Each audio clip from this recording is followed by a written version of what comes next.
आज आसाम केरल और पुडुचेरी रे भोट मोट 296 विधानसभा आसन पर हेब मतदान सकाल 7 संध्या 6टा भोटिंग 1899 प्रार्थी भाग्य निर्धारण करेंगे भोटर गोटे पर्यायर निर्वाचन मे 4 रे रिजल्ट।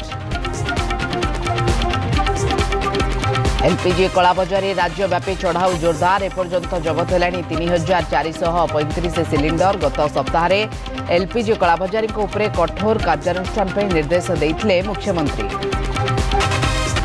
एणिकी सोशल मीडिया रे अश्लील और अपशब्द व्यवहार उपरे लागिब लगाम। राज्य सरकार कठोर आईन आनिबे कहिले आईन मंत्री पृथ्वीराज हरिचंदन। जेल किंबा जरिमानार रहीपारे व्यवस्था।